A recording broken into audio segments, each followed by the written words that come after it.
Time for some history, dog.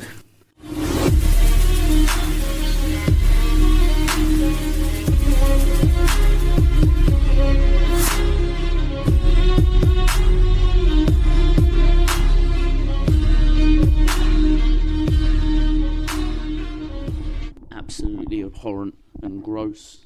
Yeah, press play on this. Got ya. Yeah. Now sign up to read the rest of the article. The Times, National Geographic, New Telegraph. Scientist, they get me every single time. Every time. What do you mean they're turning the frogs gay? Click. Fuck. All right, address is. Sort code. Yeah, I don't think I could ever pay for a online subscription for a newspaper or something. You can get news anywhere and everywhere, bro. Yeah. Just find a rich guy on Reddit. Yeah, everyone wants to tell you about their version of the elephant, bro. Yeah. Every single person. Yeah, true. Hey, get a load of this. That's what I think it is, bruv. It's got a big old grey long thing. It doesn't know where it's poking it. How do you know it's grey, you fucking shill? Ah, shit. You're fucking part of the elephant gang. You got him in here in the first place. Welcome back to Browsing History. Browsing it up. We ain't talking about the history of elephants today. That would be a fun No, that one. was the Hannibal episode. Like and subscribe. It was the Hannibal episode. You could say that. Elephants weren't worth shit until Hannibal brought them in. Well, he got the idea from the Indians, didn't they? Yeah, true. The Thai guys used them as well in Ong Bak 2. Or 3, was it? I think it was a different film. I think it was called The Protector. Yeah. But over here it's advertised as like, I still Ong Bak, don't worry. We've We've caught you. You like martial arts films now, come see. This is what you think Muay Thai is. Yeah, this is where it originated, clearly. How are you going to throw elbows if you're not fighting tusks? Doesn't he strap tusks onto his forearms at Yeah, one I think point he's in got that like movie? tusk tomfer. Yeah, he does, yeah. And he beats the shit out of that giant steaded dude Yeah. with the bald head who's in loads of shit now. He's got them medieval steads. Yeah. He's absolutely crazy looking. Not the greatest actor. I but wonder great if they look ever for used... cinema.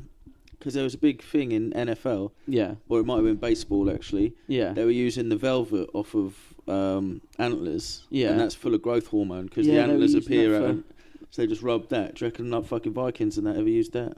I don't know. Well, they reckon that they used absolutely everything to get all sorts of their rocks off, like berserkers. They're like, they're high on mushrooms, bruv. Oh, fucking... So if they really were as mystical and magical with the herbs and the spices as everyone says they are, then surely they figured out red velvet. They hate that though, Viking guys. Like there's this, I think they're special operators, like a secret service sort of group or private military. Yeah. And they're called Norsk, and they're always posting about it, like, oh fucking look what they said now. Like, oh, she was buried with a sword, so she must have been transgender. Yeah, it's not like it was the family sword or anything, and the line ended with her. It was just like, nope, transgender. And then they go fucking mental, and they're like, yeah, there's no way berserkers were druggies, because they're obviously military dudes. But the thing is, as well, like I think berserkers were sort of not maybe not drunk. I'm not going to comment on that, but I think they were like outliers in their town, so like they would be outcasts. Yeah, so like that dude that you don't want to go out with. Yeah, like no, don't take him to town, bro. Yeah. He's a fucking liability. They'll be like, but yeah, strap a load of shit to him, and we'll just send him in first. Yeah. He won't fight in a unit, but he's big and retarded. Yeah, exactly that. Exactly that. But yeah, so this week we're going back to the pirates, bruv. We're going back to piracy. We do pirates? On the open sea, bruv. What Oh, did you think we was doing? Voltaire. Voltaire's next week, bruv. Oh. But we're doing pirates this week. We're going back into pirates. We're looking at... Last episode we did pirates was Captain Kidd, right? And I was like, it's the start of the golden age. We're really looking at the golden age of piracy now. Is it still 1689? Yeah. Oh, fuck, thank God. It's still then.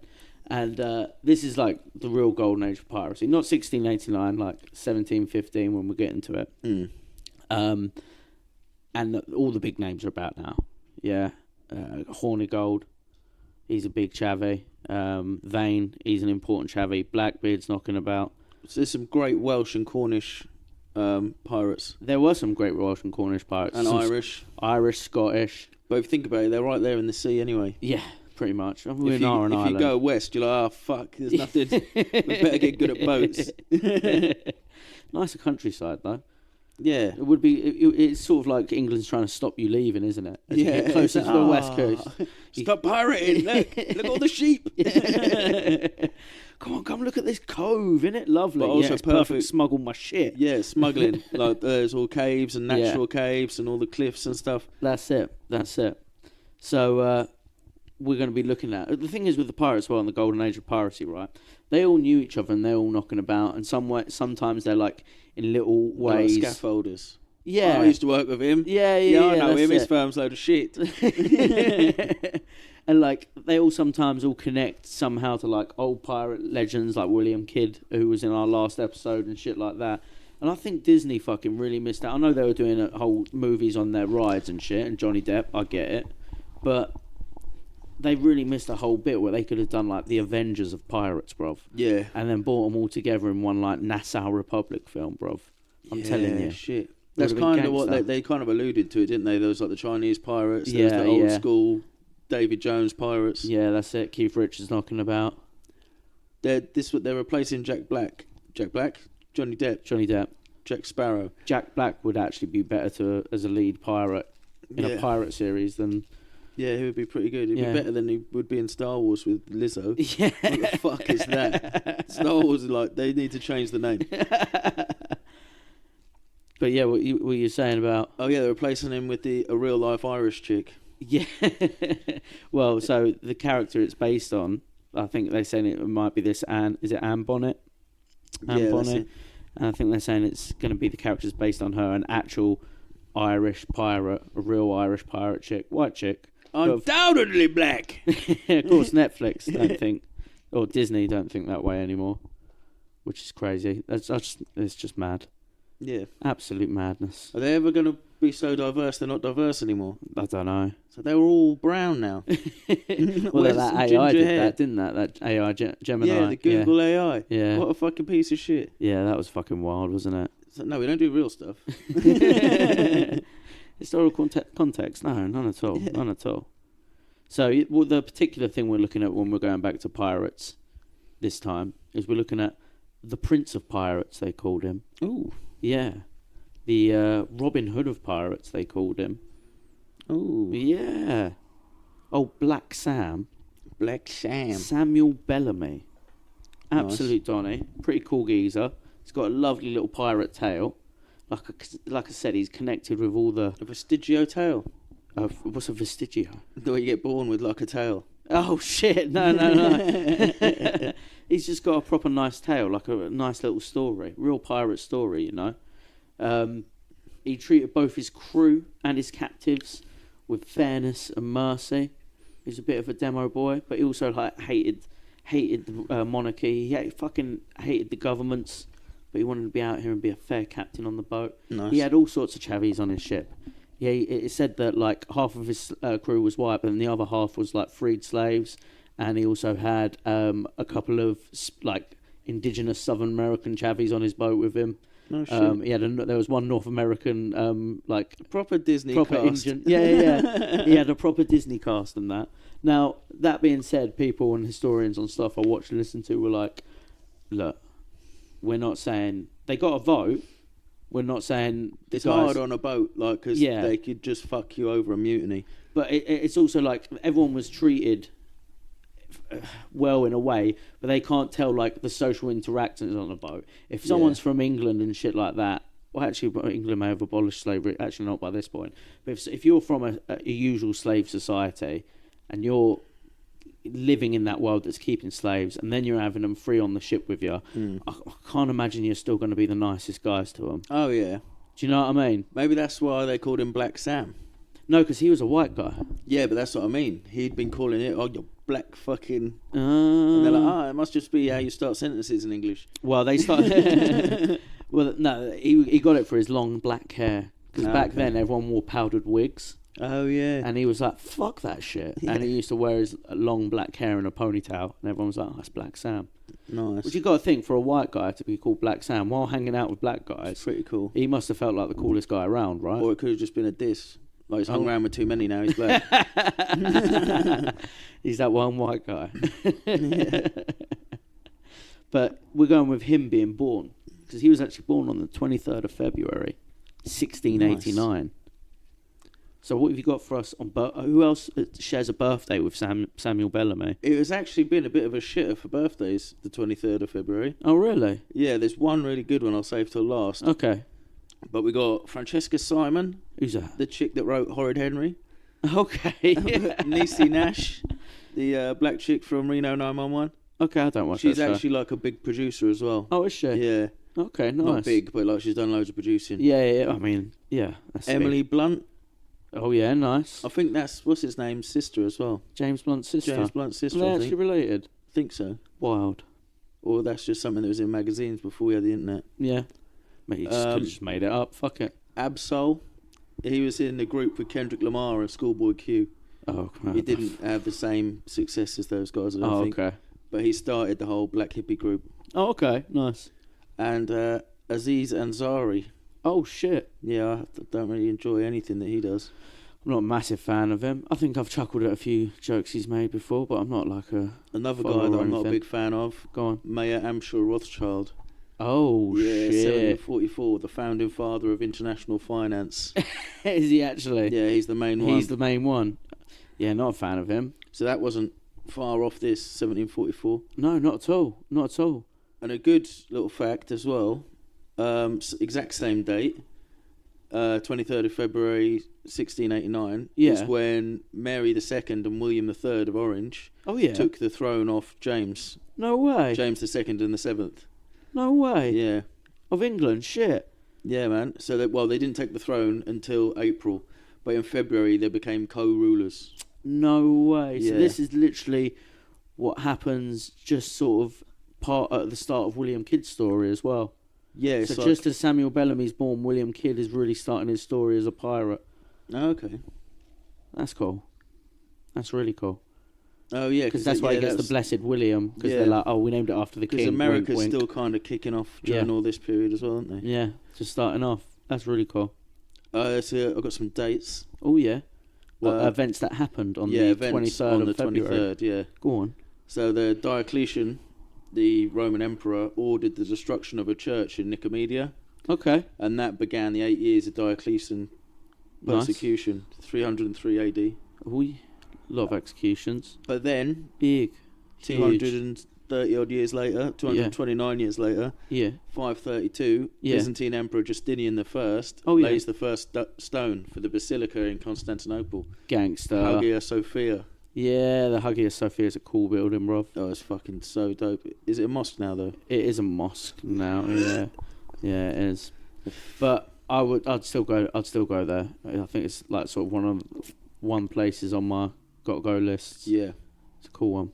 Yeah, I'll go on my way through on the next crusade. 1455, we've got the publication of the Gutenberg Bible, Okay. the first book printed with movable print. What? Yeah. That sounds like witchcraft to me.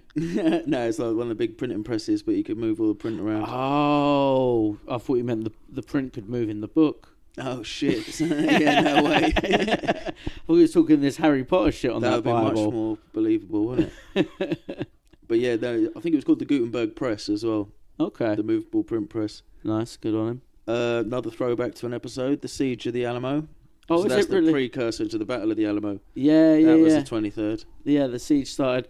I'll shout back to our second episode. Yeah, it would make sense. Well, here's a big birthday, actually. Cuba leases Guantanamo Bay to America Oh, in shit. perpetuity, 1903. Oh, shit. So, Guantanamo Bay's birthday. Technically, yeah. That's dealt with some of the worst terrorists ever. It has. We need to put on our orange jumpsuits. Yeah. Black sacks. Celebrate Guantanamo Bay's birthday. Helped make some great protest music in the 2000s, didn't it? Yeah. Guantanamo's just such a good word to say as well. I gotta get my other brothers out of Guantanamo.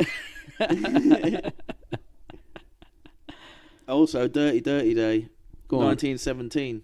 Go on. Beginning of the February Revolution in St. Petersburg. Oh, naughty. Yeah, gross. Naughty. But also a very cool day. Go on. Famous flag raise on Iwo Jima, 1945.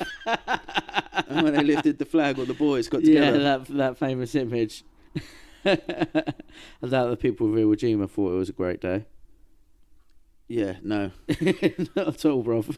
But this same year, right, but the 27th of February, so as close as I could get. Okay, fair. Birth of Johann Roosevelt. So he's from the Oyster Bay Roosevelts, which is where Theodore and all those are from. Yeah, nice. I think it's his great-great-grandson Theodore. Oh, nice. So I think he was like third. They'd moved from Holland. Yeah, like they were a big Dutch family, and they owned loads of land at Oyster Bay. I dig that. You know me, I love a bit of Teddy. Yeah, boy. That's a dope one. So 1689. We were talking about Mary and William of Orange. Yeah. They're the co-rulers, but that started what they call the Glorious Revolution. Okay. Where the Williamites versus the Jacobites. Yeah. You love all this, like, the orange shit and that, right? Yeah, William of Orange, 1690 obviously is thing, but 89 is the Defence of Londonderry. Or the Siege of Derry. Yeah. Whichever side you're on, you can lie about it if you want. But it was kind of like a bloodless takeover. Okay. But it did cause a load of what they call pro-Stuart revolts, and they were quite bloody. And then obviously the Williamite War in Ireland and the William's War in America as well. Oh, okay. It all persisted into like the 18th century with Jacobitism. Oh shit. 1689, haiku master Basho set out for his last big voyage, and it's where he wrote his classic Narrow Road to the Interior.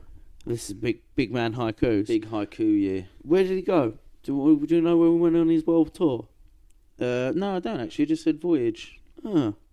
I'm guessing not far. They were maybe China to oppress the motherfuckers. Nah, Will Adams was knocking about around about then. They must have found some true. shit. Yeah. 16 odd. Yeah. Maybe he got kicked out, so we need space. Go write some poems on a boat. Yeah. Or he made him a boat. He's like, I'm taking that out poem right No, he took it out on tour, bruv. I think I'll go see a haiku live back then. Yeah. Do you know what I mean? It'd queue up for hours for 5 syllables. Yeah. Whoa! Interior, did you hear that shit? It would blow your mind as well, though, but it would also be like, this ain't like the haikus at home. There's no subtitles. Yeah, shit. Yeah, it's like, you're like, well, I guess. Everyone applaud. But did you see his pyjamas? They were sick. Yeah, so 9 Years' War, that's what they call it. Oh, what? When England and the Dutch teamed up, because William III was now a ruler of England. Yes. He teamed up with the Dutch, and then they signed a treaty with the Holy Roman Empire the same shit. year. Yeah, I think... So, they fought the French in America, in France, everywhere. I think a lot of this comes up with Voltaire next episode, you know. Is it? Yeah, I'm pretty Nice. sure it does, bruv. Might not, but I know there's like a lot of... During Voltaire's time, there was a lot of wars with France, the Holy Roman Emperor. It split into the Kingdom of Bohemia and shit like that. So I think that sounds very similar to what's going on there. And there's like Catholic support, critical of all, like he talked about Quakers all the time. Yeah, he talked about like the and like Catholics, Protestantism, are fighting Protestants in countries, but then outside those countries, there's Catholics supporting the Protestants, and Protestants supporting the Catholics in the other countries in the conflict. It's a fucking wild time. Yeah, he did spend a lot of time exposing the politics in all of it, didn't he? Yeah. But also another throwback. Do you remember the Iroquois? The boys that backed France. The Beaver Wars. Beaver Wars, Travis. In 1689, they destroyed a village in New France. Oh, shit. So we might have mentioned that one. Bill of Rights as well. It basically set up the constitutional monarchy in Britain. Yeah. The Bill of Rights was like codified. Oh, put together. This year? 1689? Yeah. Damn. Yeah, pretty big one. That's a good one. That's the finale. Oh, damn. So 1689, it's a hot year. A lot of shit popping. Yeah. New world happening. Yeah. We out here Mary exploring. II, William III. Rowing boats, sailing boats. Big boats, sick boats. Powdered wigs. Yeah. Everyone's got syphilis. Big sif up. Everyone's off their lead poisoning. Lead poisoning on the makeup. I was saying, bruv, I think I used it as one of my jokes once for a while. I ain't used it in a while, but like, that's how you make a pro-British Empire movie for the modern audience. I figured it, bruv. Oh, you'd like, poor them. No.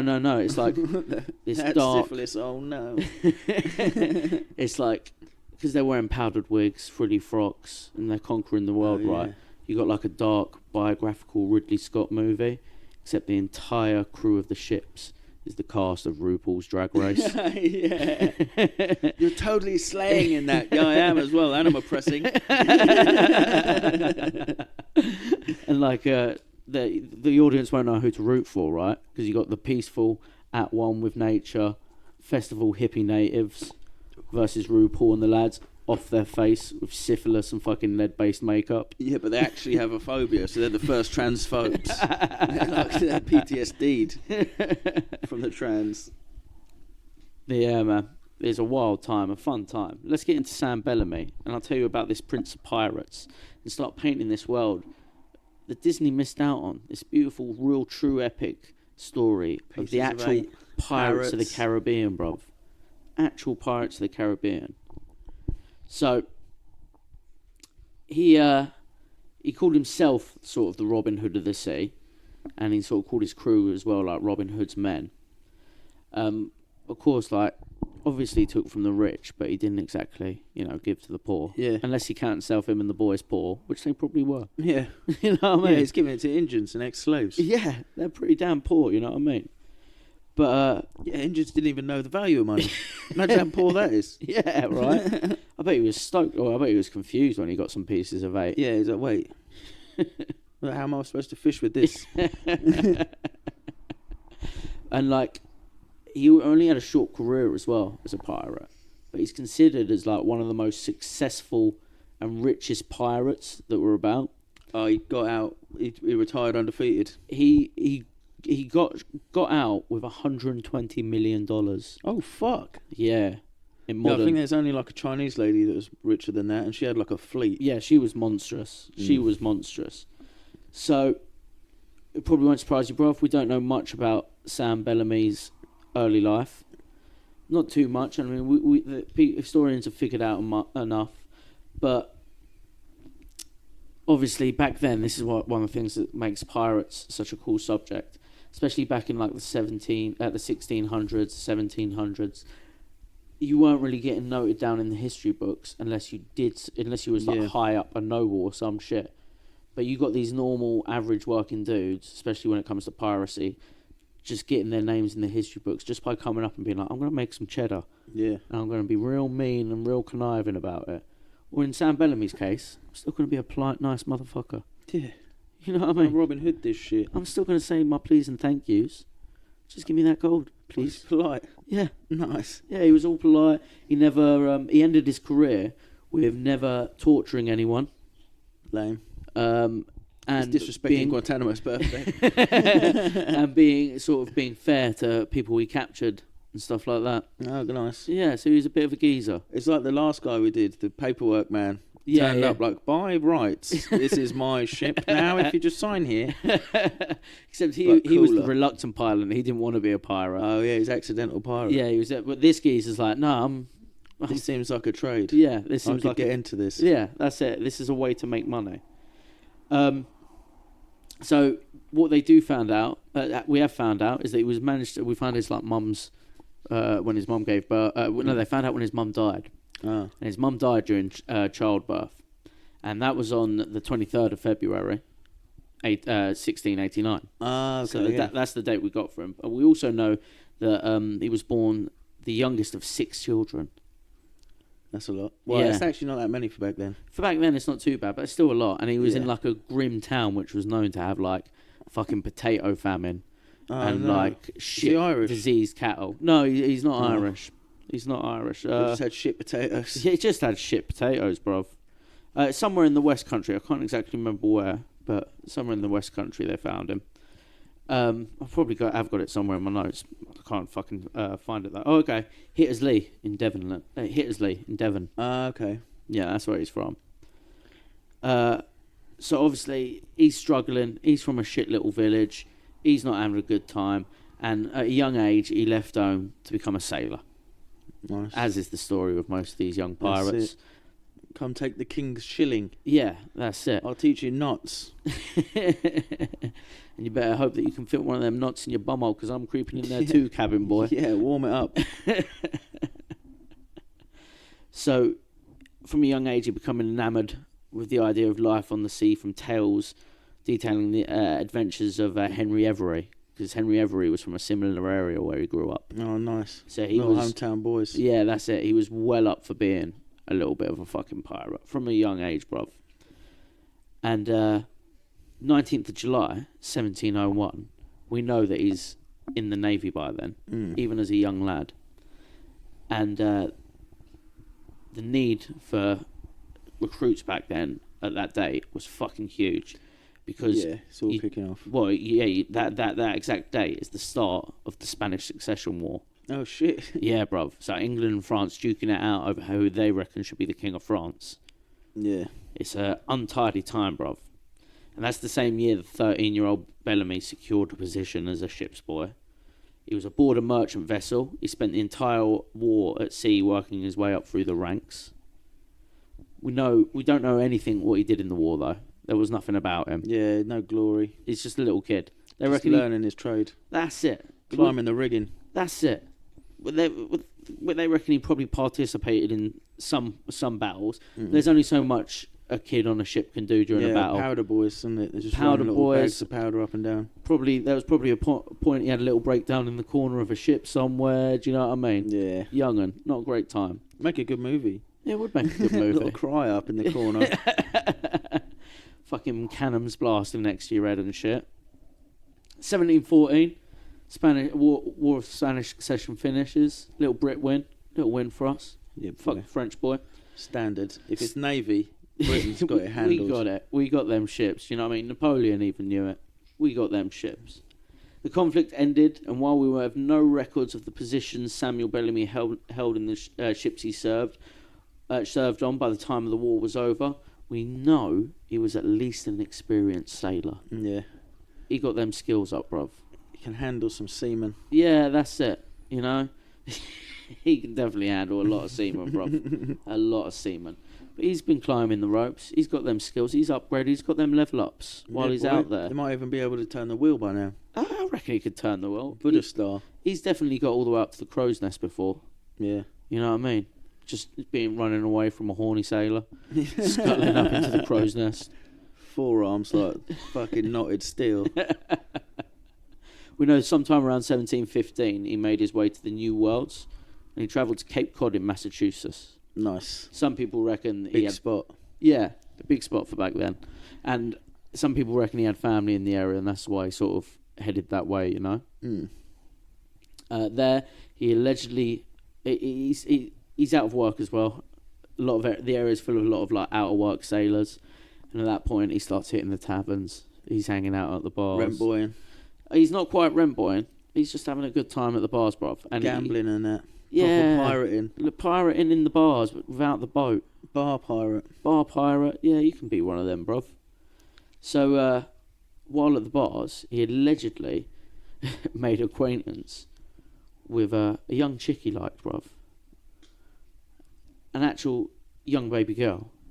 Uh-oh. Not that young. 16. That's average back then. For back then, you know what I mean? Not bad. I see a story, I don't know if it's true. This guy in Turkey is a wedding photographer. Yeah. He found out the bride was 15 and beat the fuck out of the groom. Oh, shit. My man. That's good. So, what's he's, what? I'm trying to do the fucking math on how old this chavvy is. I think he's 26. Oh, that's a bit dodgy still. Bit dodgy still. But it's probably a lot nicer than what people were getting back then. Yeah, a lot better than Mohammed. You know what I mean? And like back then, like 16-year-olds were being sold to like 50-year-olds and shit, bro. And that could have been her fate, because she was a rich chick too. Oh yeah, so she would have got like familyed up. Yeah, Need you to marry this dude so we can have business. Yeah, that's it. So that would have happened to her. Her name was Maria Hellett. She was from one of them families, so she could have ended up with some fucking old dookie, bruv. You know what I mean? Having a fucking whistle that old whistle, bruv. You know what I mean? Skin the old whistle. Knock the dust off for sure, bruv. He charms her. Sam Bellamy's a bit of a charmer, bruv. He gets her in the sack. He pulls her for a little one-night stand, and they fall in love with each other. Oh, unmarried fornication, though. Yeah, they fall in love with each other, and they go to her parents, and they're like, let's make this legit. Yeah. And her parents are like, we're not having it, Sam. Are you fucking kidding me, bruv? Yeah, you're a fucking retired sailor, bro. Yeah. And you're still a kid. You're still 26 and you're a retired sailor. What you got? Yeah. You ain't got shit. Yeah, we're a family of scholars. Yeah. We came to the doctors. new world. Yeah. What have you got? Oh, I guess you came to the new world as well. I've got a pirate accent. Yeah, nobody likes that. Yar. You probably did being from Devon, didn't you? Proper. So Bellamy after that swore, he was like, bruv, I'm going to show them. I'm going to make some money real fast. Yeah. And I'm going to come back and I'm going to get my sweet baby girl. I'm going to get a galleon. Yeah, that's For it. the gal. Going to get the galleon. 1715. Bellamy is now faced with the same dilemma most troubled sailors are of this time, bruv. Not a lot of opportunities, but he needs to make some cash. Bellamy knew how to sail, though, right? And the thing is, he didn't turn to piracy straight away. Instead, he thought, I might try this treasure hunting shit. Ooh. I might be a little treasure hunter. Someone needs to invent scuba gear real quick. Real fast. So, during his time in New England, Bellamy had made acquaintances with a silversmith named Paul Graves Williams. And Paul's grave was like or simply Paul. He was older than Bellamy. He was about 40 years old.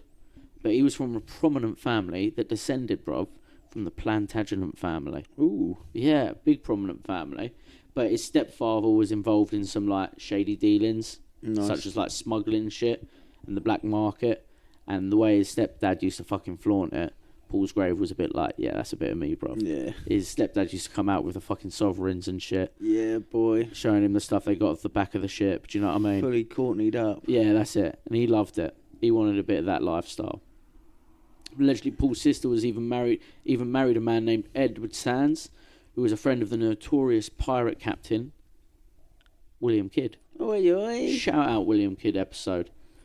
And the couple. So she was a kiddie fiddler. So Williams was also a bit of a fucking shady geezer. Mm. Didn't mind getting involved in a bit of shady things. And he met Bellamy. Them two bonded over their mutual desire for adventure, bruv. They're sitting at the bar, chatting shit about sailing. Do you know what I mean? It's like the Bitcoin back then. All you need is a boat, bro. You can just take shit off anyone you want. All they've got is a boat. Who are they going to call? You're like, fuck, this is genius. I stole this coin with a picture of a monkey on it. Yeah, And call it an NFT. You can just name the price. It's literally making your own currency. Then we'll funnel it all into campaign donations and then fucking disappear it overnight. Worst comes to worst, we'll sell it as art. Yeah. See, they got a plan. These are two pirate bros. They got an idea, bruv. So, the reason they decided treasure hunting is because at 2 a.m, on Wednesday, July 31st, 1715, 7 days after departing from Havana, Cuba, 11 Spanish ships, all filled with gold, silver, jewels, coins, and other valuables, were lost in a hurricane along the east coast of Florida. I've seen this. This is a Matthew McConaughey film. Is it really? Yeah. Oh, They were shit. taking like a what do you call it? Dowry Yeah. to a rich woman. Oh, and yeah. it sank, and then he finds a piece of the plate, but there's a gangster after him, and Oh, fuck. it's Well, like there he's you a go. treasure hunter, but he's got scuba gear, so So he's good. he actually finds it. So all of this gear falls into Davy Jones's locker, bruv. I say gear, all these jewels, not gear, because we talk about gangsters. But Yeah, it's not modern day piracy off the Florida coast. There must be some fucking money sank out there. There is some serious money out in the Florida coast, not just golds and doubloons, but Yeah. like I've seen styrofoam kids packages. on a fishing trip, and they've got a big fucking brown paper bundle wrapped in Fucking parcel hell. tape. Absolutely wild, bruv. Yeah, so according to Cuban records, around 1,500 sailors perished, while a small number survived in lifeboats. The Spanish fleets had been in the Americas for 2 years, waiting to sail for Spain. During that time, a very large treasure was accumulated. Some estimates have registered the cargo valued at over 7 million pieces of 8, which is well over $100 million US in Nice. today's value. In 2015, little... It's almost as much as an NFT. In 2015, a dude named Queen's Jewels LLC and their founder, Brent Brisbane, discovered 4.5 million in gold coins off the coast of Vero Beach in Florida. I think I remember that. Yeah. Yeah, it was like there was a big argument about whether it should go to a museum or not. And he's like, but this is my job. I find treasure. Yeah, I'm a treasure hunter, motherfuckers. Yeah. Will you give me the equivalent, or shall I melt it in front of you? I think it's his, bruv. Yeah, 100%. You know what I mean? It depends on the laws. I think it's in international waters, it can be yours. Yeah. Like finders keepers. Because it's off the coast of Florida. People are like, no. It's like the metal detecting nerds. Yeah. It's like it's okay if the land isn't owned, if it's public land. But if you get go the into rights off the land. farmer, you decide on like a percentage. Yeah, yeah. But then you come across something good and they're like, nah, you can't sell this. Yeah, of course. We're going to keep this. So ever since then, people like Bellamy and Williams gushed over the idea of recovering even a small fraction of the loot, living like kings, bruv. Yeah, boy. We could be out here just guys having fun, doing whatever we wanted, just wearing gold crowns Marrying and shit. 16-year-olds, blinging it up like your uncle. Yeah, that's it. So the duo entered a partnership together with Bellamy's sailing know-how and Williams' money and connections. They assembled a crew, tried to salvage some fucking Spanish gold, bro. That's how the film went. He Is meets it really? a rich guy with a yacht There you go. who has a hot daughter, actually. Maybe this McConaughey movie got the idea from the actual story of Bellamy, bruv. But here's the thing, what they found out when they got there was that every other sailor and treasure hunter and salvager in the Same as the movie, dog. For real. Yeah, what's his name? Ray Winston's there. That's funny, bruv. Fuck, it's going to go that way as well. Had the same idea, so like the Spanish crown and even hired geezers, but the fucking British were there and everything, right? Oh, shit. Bellamy and Williams, alongside all the other crews in the area, worked for a few months. It's like grueling conditions, right? So they used to just hold their breath and go down. Yeah. Some people like had pearl divers. That's it. Some people had like diving bells. Oh yeah, shit. Yeah, of course. Diving bells were about. Yeah. But a lot of times, what they were doing was just sending their slaves down. Oh shit. Yeah. A lot of Chavies were dying. I did read a record of, I think it was something like 7,000 like people ended up drowning to death. They estimated. That's what happens during on these the gold rush. Yeah, a few people die for a bit of gold. People die, yeah. You know what I mean? It's never the governor. It's never the governor, bro. But for real though, the aliens, the Anunnaki need the gold. Yeah. They need it. Yeah, true. The lizard planet people needs need it. to funnel the gold to the top to That's it. power the pyramids back into space. But England, Spain, everyone's knocking about. Even other pirates are knocking about in this area. Mm. But with little success, right? They do find some coins and jewels that have been taken by currents and made their way to the ocean floor, but they couldn't locate like the main hull section of the ship, which would contain like the bulk of the loot. Because it was a storm as well, wasn't it? So it would be spread out over miles. You'd need everywhere, sonar. bruv. You would need sonar. January 1716, Spanish reinforcements arrive in the area. Like, get the fuck out, everyone, bruv. Yeah. You better. This is ours. Yeah, we lost. Not finders keepers. What are you on about? My boy's pockets just split. It's got my uncle's picture on it, bro. He carved his name into this shit, bro. Yeah. You can smell the fucking... You're going to have to take it to Spain to trade it in. It's Spanish coins. You can smell the paella on it. Yeah. That's mine, bruv. The reinforcements arrived. They drove all the way the independent treasure hunters like Bellamy and Williams. And so the expedition for Williams and Bellamy has been a complete failure, bruv. And they hate the idea of going back to New England empty-handed. So there's only one solution left for them, seeing as they're out here. Well, seeing as we're out here anyway, just blow up a ship. Let's just go pirating, bro. Pirate one, yeah. So both Bellamy and Williams said, you know what? Fuck all this. Fuck the king. Fuck Spain. Fuck all of y'all. He's all about the money. I built this, and they raised the black flag, bro. Samuel Bellamy became known as Black Sam. Like I said, it probably caught the nickname because of his hair. He probably got that nickname back in New England, they reckon, as well. Yeah. Because he'd been known as Black Sam for a while with his styling. First of all, him and Williams travelled to Central America, to the Gulf of Honduras, where they recruited men to join a crew. Guess what their first ships were, bruv? Rowboats. Yeah, Peragua, they're called. Oh, is it? And they're just like little. They just bought 2 little canoe rowboats and just had a few lads on them. They went full Somali. Proper Somali pirate. Yeah. They went full Somali style at first, and Genius. Start small, bro. so this is starting as well, like 1716. Keep this in mind. January 1716. Yeah, my boy's coming out with 2 canoes. That's how he's starting, right? They were small, but they're good enough to get the job done. Soon afterwards, they managed to take their first prize in the region, an English merchant ship. They get that loot. But they keep their canoes. They say, fuck the shop off. We love these canoes. We're about these canoes. Yeah. After The only way to do it is canoe it. Yeah, that's it. Afterwards came another prize, an English sloop commanded by Captain Young. And they end up using this ship to travel to Cuba, but they tie off their fucking canoes on the side of it, like... Yeah. You know what I mean? We're still keeping the canoes about. Little go-boats. Yeah.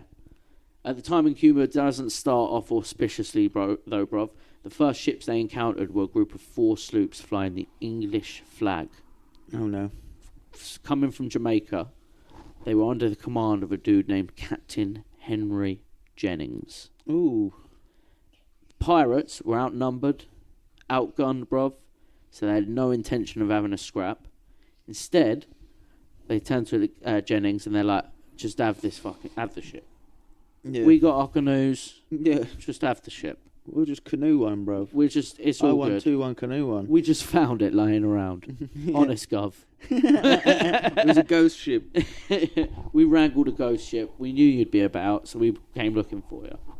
Only later, though, as Bellamy and Williams are sailing away, right, did they realise that Jennings himself is also a pirate. Oh, fuck. Yeah, bruv. When they notice when they're sailing away, Jennings completely plundering and dismantling the ships and just fucking having it for himself. Oh, fuck. Yeah, bruv. So, later Sam Bellamy's suspicions are confirmed when they come across Jennings and his crew just off the coast of Cuba, sailing around a French merchant ship that's just chilling. And it's a big French merchant ship. It's got a few fucking cannons on it, so they know it's loaded with gold. Yeah. And they catch Jennings and his boys just circling around this French ship, keeping an eye on it. So Sam Bellamy and Williams, still rocking in their canoes, by the way. Nice. Sail up to Jennings in their canoes. Little paddle, maybe they had a little sail on it. Who knows? And they call like it Moana. Like Moana, yeah. Proper Moana. They got the full, like, one of them's big and yoked like Dwayne The Rock. Yeah. Maui, do you know what I mean? And one of them's a little bit of a girly man's. They've got a chicken, they got a pig, it's all there. So they call a parley with Jennings when they get near, and the 2 pirate captains meet. Bellamy and Williams basically tell Jennings, guys, we got a plan, we know what you're up to. The fucking jig's up, you guys are bait. Yeah. Clearly, you guys are pirates too. Maybe we can help each other out a little bit. I've got a plan. We'll even risk all of our boys while you sit cosy, and we'll split the loot. Yeah. I've only got coloureds, bro. We could just send them up. I lost half of them diving, but come on. And obviously Jennings is like, yeah, this sick idea. I ain't got to do shit. I'm getting paid. So in the canoes, Williams and Bellamy end up sailing up alongside the French ships, stripped entirely naked, but wearing fuckloads of guns and swords just hanging off themselves, and their entire crew of the canoes just going fucking mental. Why naked? Just acting mental. Just acting like fucking lunatics. Yeah. Of just being naked and covered in cabin weapons. fever. Yeah. And they've been cast off. And they managed to get on board this French merchant ship without killing a single person and taking it over just by acting fucking mental. Yeah, nice. Yeah. The old crackhead defence. Yeah. I like to think that some of them were like over the top of the deck, like jerking off like it was their fucking rifle. Being like, I'll fucking shoot ya! I'll fucking shoot ya! One guy was filling his Corey with lead shot. Don't you fucking move a muscle. I've been out on the oceans for 2 years. You know this is fucking buckshot. Stand way back, boys. Stand way back. Yeah, I reckon that's what happens to them, bruv. Definitely. 100%. I'm shooting my rifle. The French guys were all fainting. Like, oh. Oh, my. Oh, la la. Oh, la la. Sacré bleu. after they take the ship, there's a bit of drama though. Jennings is like, why has everyone got their Corey out, you fucking Whitner? Nah, I don't want to sail with you boys no more. But no, what's happening is the French captain, he's being all tight-lipped. He's also getting naked as he sees him approach. Like, yes! My prayers have been answered. No, he's being all tight-lipped, understandably so. He doesn't want to open his mouth. He's keeping his lips and his bum all closed. But that's not the reason they're mad. It's because Jennings believes that the French vessel may be part of a bigger sortie, bruv. Oh, right, yeah. It's like, oh, fuck. They're the wrecking mission. Yeah, so Jennings is like getting hold of this French captain, and he wants some fucking answers. He's like, "Where's your mate? Where's your chavvy?" His first mate at the time on the ship is a dude named Charles Vane. This guy will be in a future episode of our pirate series, bruv, because he's very important to the Pirate Republic and Nassau and shit like that. Charlie Vane. The problem is, he's an horrible cunt. Like a real horrible cunt. He enjoys torture. He gets a kick out of it. The bad guy from, Wild West? Yeah. He's got a head in a jar and that. Loveless and shit. Yeah. Yeah. So this Charles Vane, he's a sick fuck like that. He loves a bit of torture. He thinks it's fun. He's just about that life. Anyway, he's torturing this French captain in the most gruesome ways for answers. Torturing him in front of his crewmates. Like, come on. Yeah, it's kind of like the end of the torture era, isn't it? By about 100 years. Yeah, flaying people, Spanish Inquisition. Yeah, definitely. Had some grimy tricks up his sleeve by then. I'm sure he had some fucking horrid tricks, bruv. And Samuel Bellamy and Williams, they fucking cop a look at this, and they ain't about it, bruv. No, waving your dick in their face is one thing. Yeah. But waterboarding, come on. Come on, guys. Not on. Leave his fingernails where they are. Yeah. But, saying that, Charles Vane's methods kind of do get results, bruv. Yeah, they find out everything. They learn about a second ship, the Mary Ann. Ooh. After receiving the information, Bellamy and Williams hear it, and seeing the torture, Bellamy and Williams are sort of like, you know what? Fuck this Jennings geezer, bruv.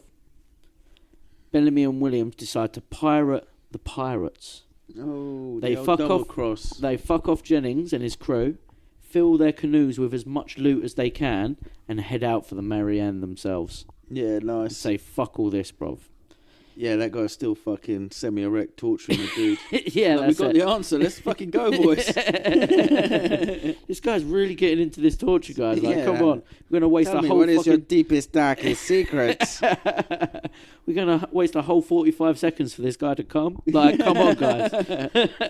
We gotta get moving. So when they eventually come across the Mary Ann, though, they've already been beaten to it, bruv. But not by Jennings. By another pirate. Another big-name pirate. Oh, no. Benjamin Hornigold. Hornigold. Benjamin Hornigold is a big name. So this geezer, by that point, Hornigold was already a famous pirate and a feared pirate in those waters. Basically, Black Sam and William, they may have even read about this geezer in newspapers back home, right? This geezer is the guy who founded the Republic Pirate of Nassau. Oh, yes. He's the pirate who got there, found the land, and was like, this is the boys. Tortuga. Yeah, basically Tortuga. President of Tortuga from Disney. Yeah. So, like, the way those works, those pirate islands works, Tortuga was a real one, right? Yeah. Tortuga was the first one. After Tortuga, it was Port Royal. After Port Royal, it was Nassau, which Benjamin Hornigold makes. So Bellamy and Williams come across Benjamin Hornigold at this Mary Ann ship. And the thing is, Hornigold, as well, actually had a particular crew member with him at that time. His right-hand man, a man named Edward Teach. Nice. Remember that name for later, right? After hearing Bellamy's tale of fucking over Jennings, thing is, you'd think that Hornigold would be pissed like that. Like, I can't trust you. You sound like a right scumbag, bruv.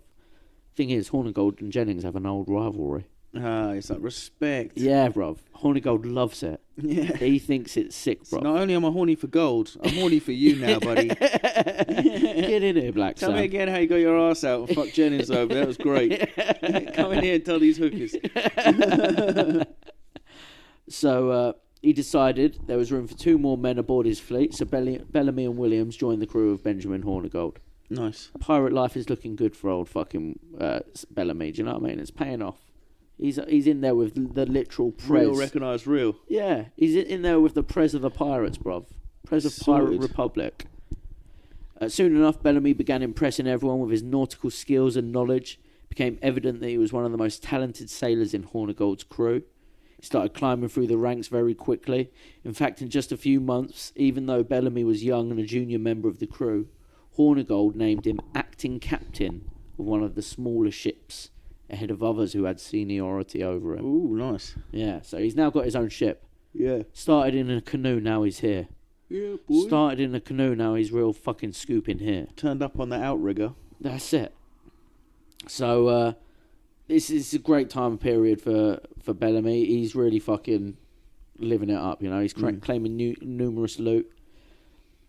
Hornigold's crew then ended up allying itself with another French pirate, Olivier Levasseur, also known as Le Bousse, or that's translated to the buzzard. I thought it was the mouth. Oh, really? La bouche. Le Bousse. No, it's B-U-S-E. Oh, right. Le Bousse? I don't know. Yeah, boozard. He's the buzzard. Together, they formed quite a formidable maritime force, bruv. Levasseur himself was an interesting character, right? Worthy of a quick little mention of the buzzard. He amassed a large treasure as a pirate, but was then caught and hanged in 1730. On the day of his execution, while sitting on the gallows, Levasseur threw a piece of parchment into the crowd, saying that his treasure would belong to the one who will understand his message. The parchment was a treasure map in the form of a 17-line cryptogram. Ever since then, people have been looking for the hidden loot. It's generally believed to be buried on the island of May in the Seychelles. Oh, shit. The Seychelles. That's cool as fuck, because it's literal real-life pirate shit. Yeah. It's not all, like, mythological. No. Going down. Treasure maps and shit are real. Like, someone still hasn't figured out the buzzard's treasure map. That's sick. It's great, isn't it? So, back to Bellamy, bruv. His association, though, with Hornigold didn't last long, bro, geezer. One day, Hornigold was like, I've got to pop back to Nassau. I can't really be president of a pirate republic and just be out pirating all the time, guys. Let me just take all your gold back with me quick. I just got to deposit, you know what I mean? He's pretty much doing that, though, as well, though, because he returned to Nassau, sell some loot, upgrade his ship, ends up upgrading his ship to a ship called... an RPG. Yeah, isn't it? He's like, lads, cheers for the XP. I'll be back in a bit with all fucking dope shit. Yeah, he's off on a side quest. You're like, where is he? But yeah, he ends up changing his ship to a bigger, badder ship called the Adventure. Funny enough, William Kidd had a ship called the Adventure as well. Oh, yeah. And while the boss is away, bruv, the guys are going to have a good time. They're going to play around. They're going to lark about a bit. The thing is, right, Hornigold didn't like attacking English ships. Yeah, they are a good navy. You don't want to piss them off. Well, not only that, he used to be a privateer for the English Navy. Okay, so that's where he sharpened his teeth. Yeah, that's it. And he's sort of like, look, if I ever get captured, I'm just going to be like, I never robbed no English guys. I've just been a privateer on the backside all the time. Come on. Yeah, I'm just like a backhanded privateer. You know what I mean? That's what always been his sort of like his little goal. And a few dozen of Hornigold's men sort of held the same view because they all came cut their teeth in that place. But whilst away, Samuel Bellamy and the Buzzard went wild, bruv. They just decided to raid everyone. They didn't give a fuck. English, French, Spanish, just full terrorist mode. They went after everyone. Standard Buzzard behaviour. Black Sam and the Buzzard just terrorising. And the tension did reach fever pitch during the summer of 1716. When Hornigold returned and found out he was furious, but he soon discovered that most of his crew agreed with Sam Bellamy. Oh shit, mutiny. Eventually, the men had had enough and wanted Hornigold relieved of his command. A vote was taken over, and over 3/4 of the men went against their now former captain. More than that, they voted Black Sam Bellamy as their new permanent captain. Oh shit. So you've been pressing too hard. Yeah, bruv. Stop trying to be the main character. We're still pirating out here. From January 1716 to the summer of 1716, Samuel Bellamy's gone from 2 canoes to mutineering the president of the Pirate Republic's fucking fleet. That's some pretty good numbers. That's some fucking MVP shit. Isn't that some MVP shit, bruv? That's good. That's Rookie of the Year. Yeah. Yeah, boy. Rookie of the century. He really is, isn't he, bruv? Really is Rookie of the century. Around 24 men stayed loyal to Hornigold and set sail alone on one of the sloops, while the rest divided themselves between the crews of Bellamy and the Buzzards. Paul Williams became Bellamy's new quartermaster. Bellamy's ascent to power was something truly remarkable that had seldom been seen in maritime history, bruv. Nobody's seen shit like that. Super force. He's just an absolute... He's one of those geezers who's just good at everything, isn't he? Yeah. You know what I mean? You just show them something, they're like, yeah, I'll do that, and then they do it better than you, and you're like, you're a real dick. He's like, yeah, no, I know how to sail. Sure you do, mate. You're like, oh, fuck. All right, have this boat. All right, I'm going to have the whole fleet. Shit. Fuck. Never should have trusted him. Never, bruv. Never trust a pirate. Never trust a pirate. And he told him how he just fucked over Jennings. Yeah. And we already know he likes getting his dick out, like, absolute dick swinger. Just misbehaving, That's why they bruv. called him Black Sam. He'd never lost a measure up in his life. For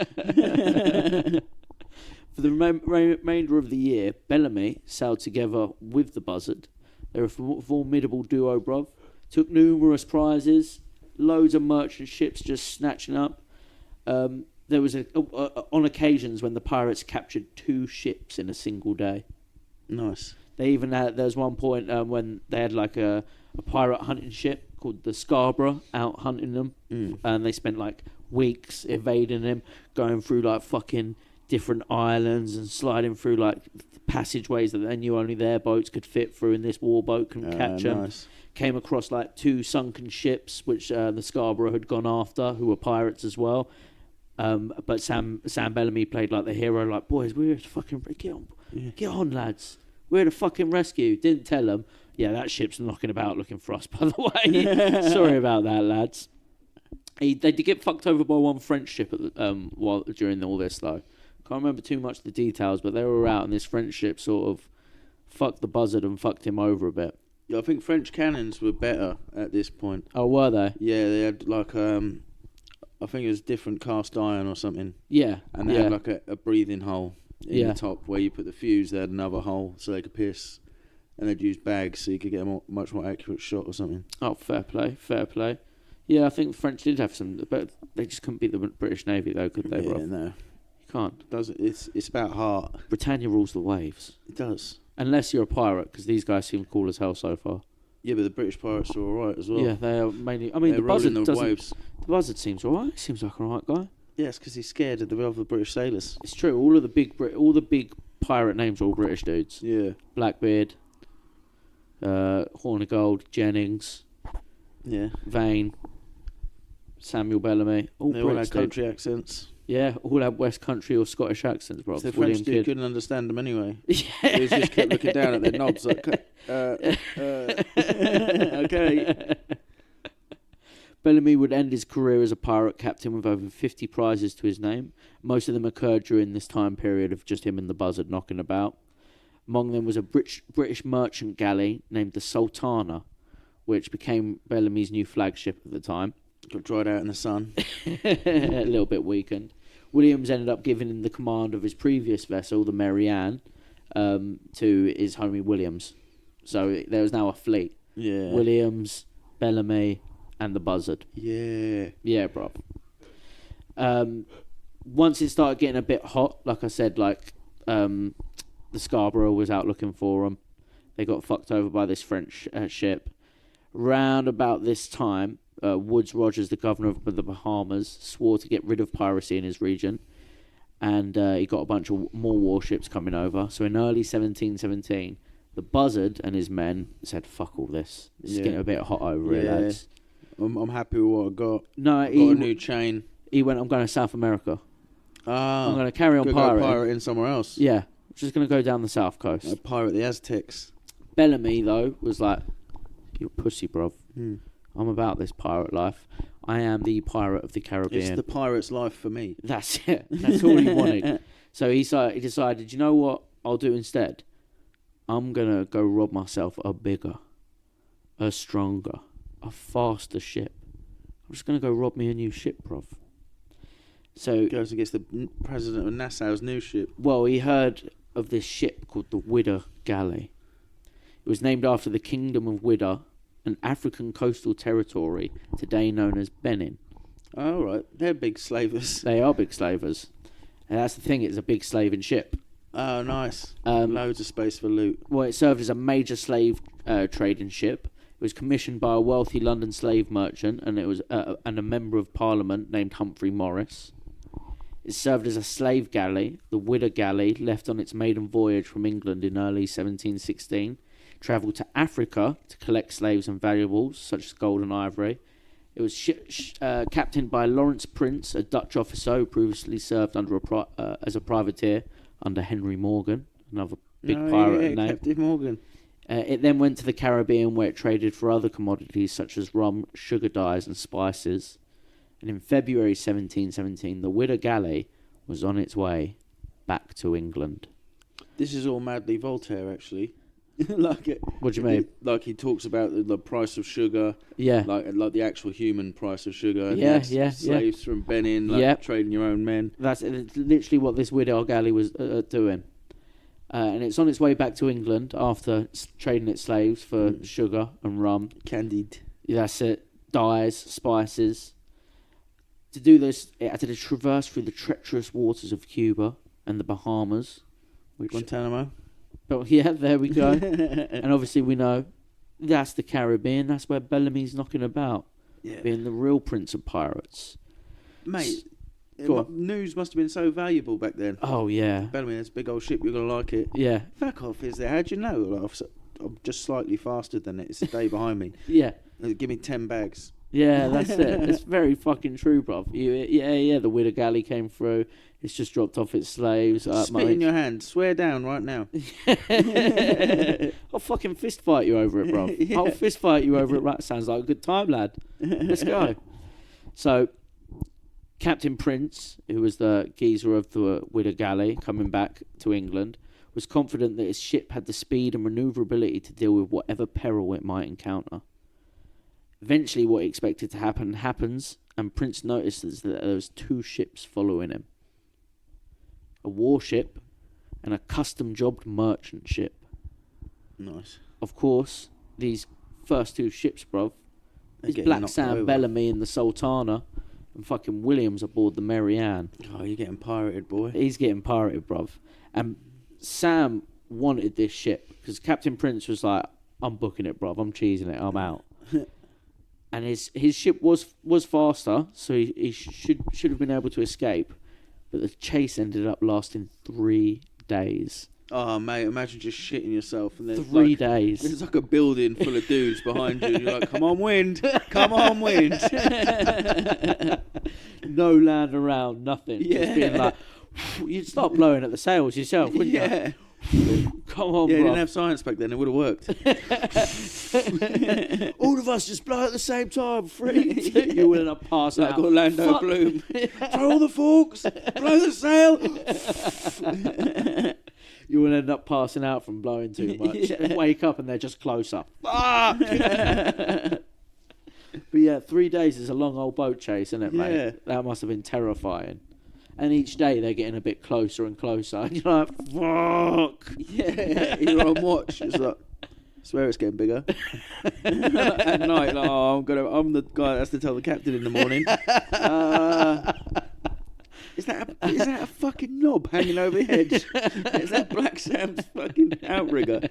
The thing is, like, throughout the day, the captain will be on deck looking at being like, nah, it's not getting that much closer. But when he goes to sleep, then wakes up the next morning, it's going to be a big change for him. Yeah, and it's going to be like, that's so when you see someone's kid like a month apart, they don't notice that it's grown. You're like, that's a different kid. Yeah, that's it. Then he's going to wake up the next morning like, that's a William kid. How did he get that much closer, you dickhead?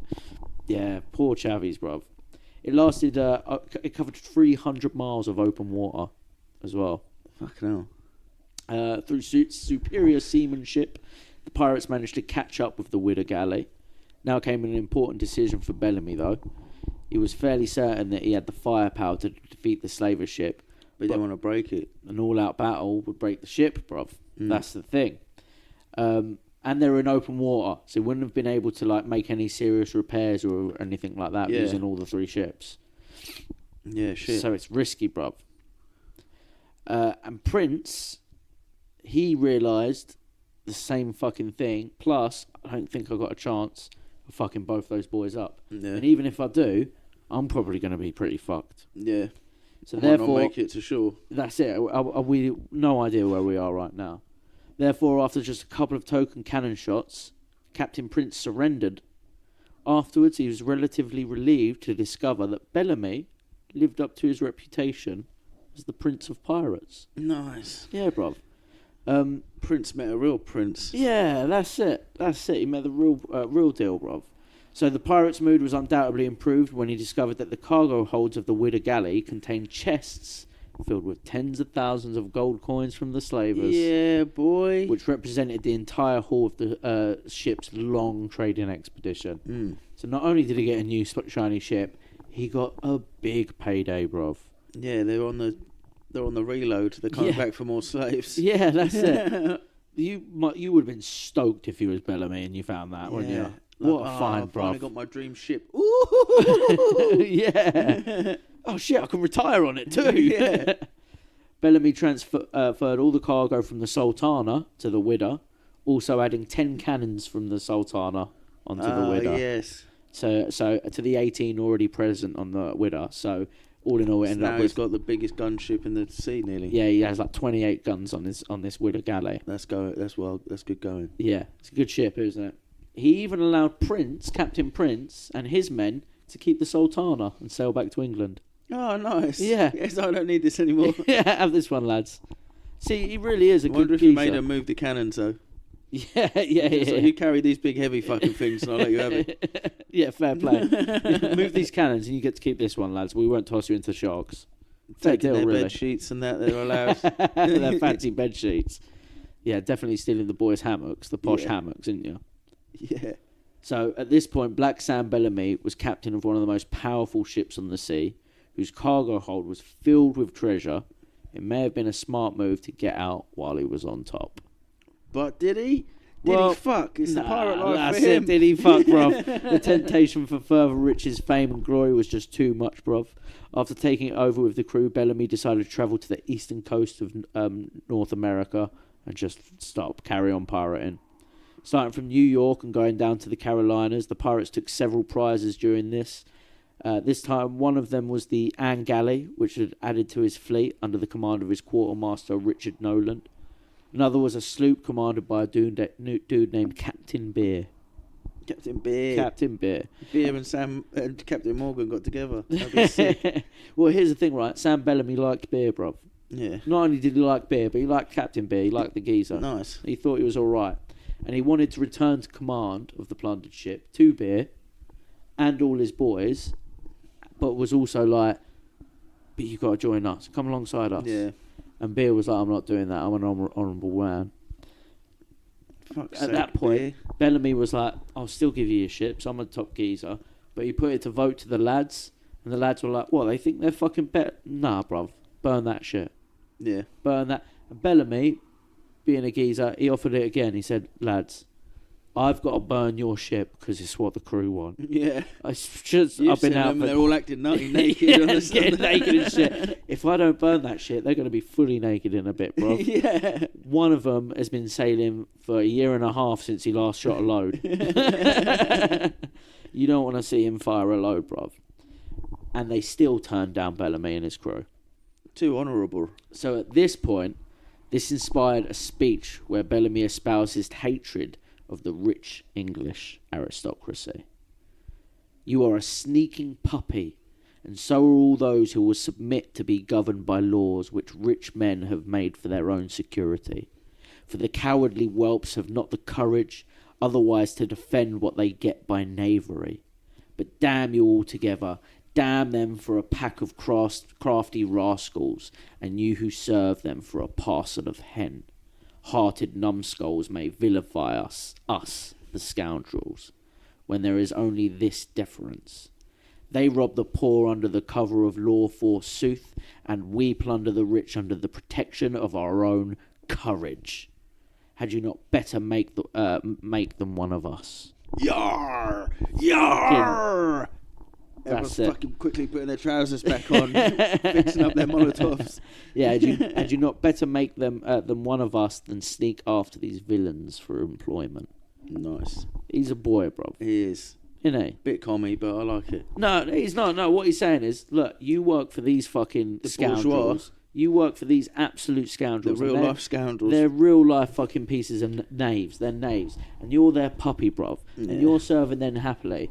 And you're calling me the villain who's got enough courage to go out and take this shit for myself. Who the fuck are you, bruv? You need a bad guy like me. That's what he's saying, bruv. Say goodnight to the bad guy. He's giving the Tony Montana bad guy speech, bruv. But at the same time, he's a gent about it. Nice. And then he burns Beer's ship like, fuck y'all. Yeah. April 1717. Palgrave Williams made a stop. They're in North America still. And Palgrave Williams makes a stop to visit his family, probably share some of his plunder. Little necklace here and there. Yeah, just keep her sweet. That's it. During that time, the Widder Galley headed for New England. According to legends, Bellamy intended to see his love, Marianne. He's coming back. He's got the gold. I thought he forgot all about her. He's got the gold. He's got the galleon, bruv. He didn't make it. Oh, fuck. Syphilis. On April the 26th, the ship was caught in a powerful storm, what is today Wellfleet, Massachusetts. The mast broke in the Widder Galley into shallow waters where it capsized and sank quickly. Only 2 men of the 146 on board the ship survived. Shit. Taken prisoner and held in jail, the local town feared for months holding them of retribution from avenging pirates after the loot and prisoners. Yeah. Oh, what, they got the loot as well? Yeah. Fuck. I thought it sank off Maine. No, like around 100 bodies washed up on the shore.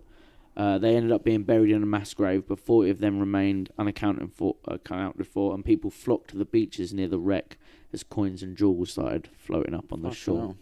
But they're all feared retribution from one particular pirate coming to get them as well.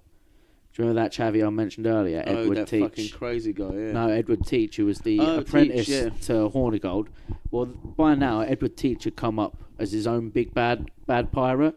Guess who he was, bruv? Blackbeard. That's Blackbeard. Yeah. Yeah, bruv. See, I'm telling you, they're all hanging out. Because I imagined Hornigold as like the, what do you call him?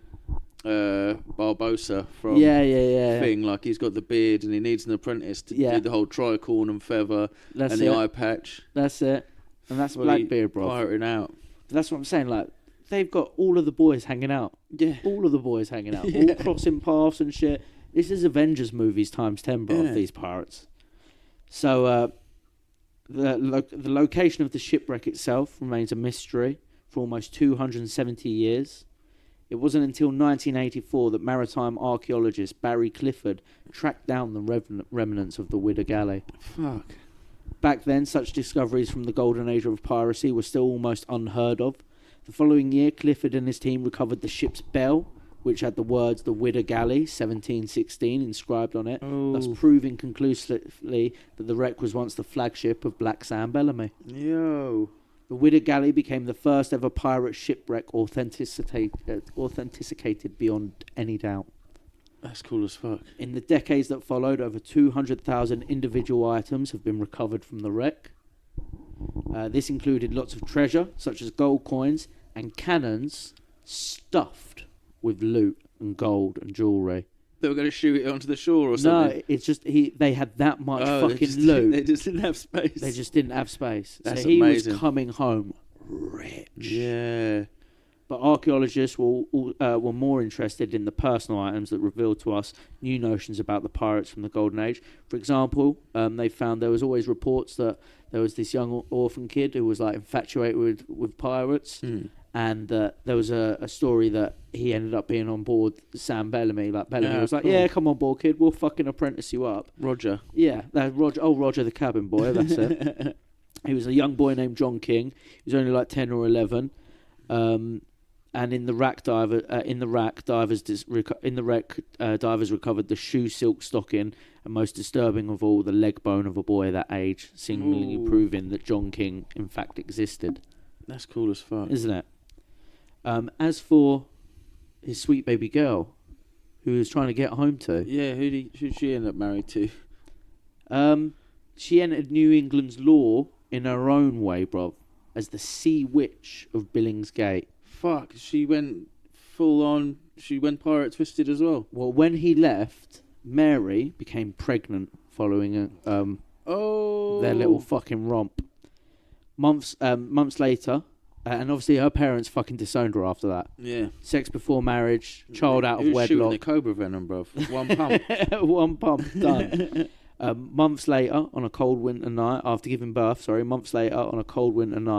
she was found in a barn in a catatonic state, cradling a dead baby in her arms. It was the belief of the entire community that the young girl had killed her loved child.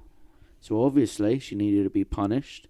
First, she was taken to the middle of town, tied to a post and whipped off, and afterwards she was imprisoned and tortured daily until the arrival of her trial, where she would surely have been found guilty and executed.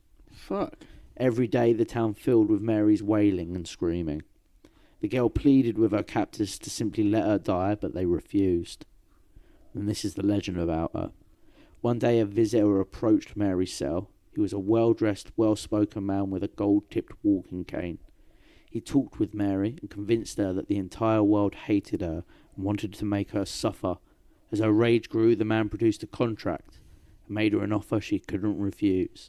Davy Jones. Her freedom and her chance for revenge by simply signing on the dotted line. And on that day, Mary Hallett sold her soul to the devil and became the Sea Witch of Billingsgate. Oh! From that point on, the witch lived inside a whale that carried a ship's light on its tail. She used the light to lure ships onto lands where the Sea Witch would prey on the unsuspecting sailors, taking their lives and their souls. In a different version of the story, people tell of her ghost, which can sometimes still be seen on the shores of Cape Cod as she waits for her lover to return to her. Fuck. And that's the story of the Prince of Pirates, Sam Bellamy. That's the most pirate shit I've ever heard, bro. Hasn't he got the most epic pirate story? That is the shit, yeah. It's good, isn't it? The Wailing Witch. Yep. The fucking treasure haul. The fact that he's trying to get back to her, and he makes it back to her, but doesn't. And they thought it was like a myth until the 80s as well, most of the actual facts. Yeah, and then they found all of it, and they're like, oh shit, no, this dude's legit. I love that when the oral tradition comes out to be true. Yeah, yeah. That's the shit. He's a very cool pirate. So you see what I mean by all the boys being there? Yeah, like Blackbeard. They're all like, well, we got Bellamy, but what about Blackbeard might turn up? Yeah, yeah. Blackbeard, Black Sam, it's not worth it. These geezers are tough. They're quick. But yeah, man, absolute fucking epic tale. Bellamy, once I learned about him, I was like, this has got to be one of the coolest, most romantic, stylistic pirate lifestyles ever. Yeah. Yeah, really for real. Cool story. And I like it as well because I feel like this dude introduced us to a lot of other pirates. We can now do an episode on Jennings. Yeah. We can do an episode on Hornigold. Yeah. We can do an episode on Vane. Yeah, whole Nassau crew. The Nassau Avengers crew. That's it. That's what I'm saying. That's what this will lead to. All right, and sell it. Bellamy's the perfect little introduction to all of them. Yeah. Uncle Bellamy, bruv. Uncle of the Seas. And he was still a young lad. Prince of Pirates. He became the Prince of Pirates in a year. Yeah, true. A year, bruv. And at the age of 27, 28, that's what he was doing. Just one summer, just wrecked it. Yeah. Absolute Donno. So now I've got a plan. Get me 2 canoes. Yeah. I'll be back. I'll be back. I'll be back before you're 18, babe. That was his plan. And he would have made it. Yeah. But how gutted would he have been when he came back and his missus is a witch? Yeah, shit. She would have been a witch by then. She would have been a witch by then, bruv. Maybe she lured him to the... Oh, shit. Shit. She witched him. She was like, you abandoned me, you cunt. He's like, no, I was on my way back. And she's like, look at all of this shit I got. Yeah. That's why he loaded the cannon. He's going to shoot a necklace at the bitch. Now look, see? Poof. So one of those like American football or baseball games where they fire bazookas of merch and t-shirt cannon. He's trying to t-shirt cannon with jewellery and shit. I promise. Look, you'll like this one. Doof. Devil really be just picking anybody. Yeah, just a sad. Well, no, she went through some shit, bro. Yeah, true. That's kind of people devil preys on. Yeah. Well, Satan. Devil just means the dragon. Did you know that? Oh, does it really? The Leviathan. So okay, well, Water dragon. Satan just. Oh shit! So maybe it was the devil. Yeah. Leviathan came after her, bruv. But you think he would have came? Well, I guess he already did come after Sam Bellamy eventually. David Jones in. David Jones did the shit out of him. She got that Love Jones. I also just like the fact that, I don't know, just a simple pirate nickname like Black Sam. Yeah. It's gangster. I like imagining the outfits. Yeah, of course. They all Pirate outfits are cool as fuck. Apparently he used to particularly like really fancy long black coats. He was a bit of a fucking school shooter.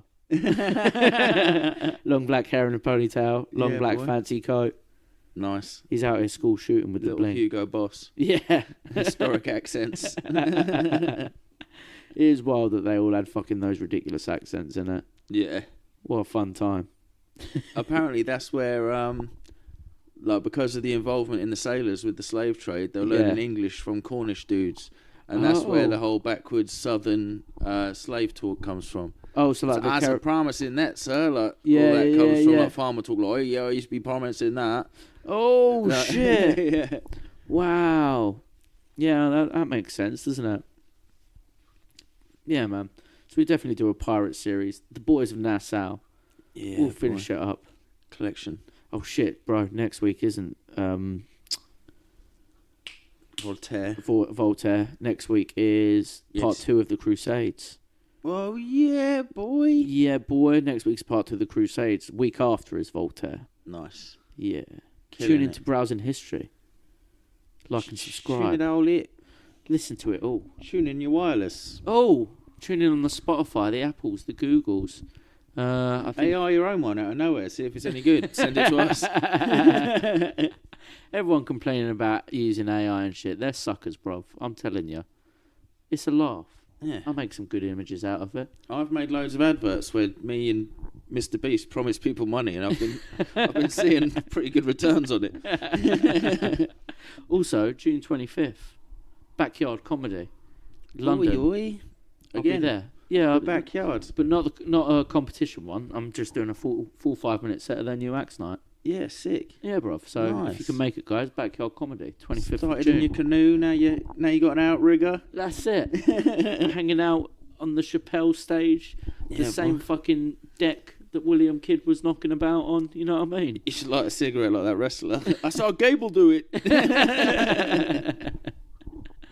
But yeah, comes out back to Browsing History too, guys. Represent.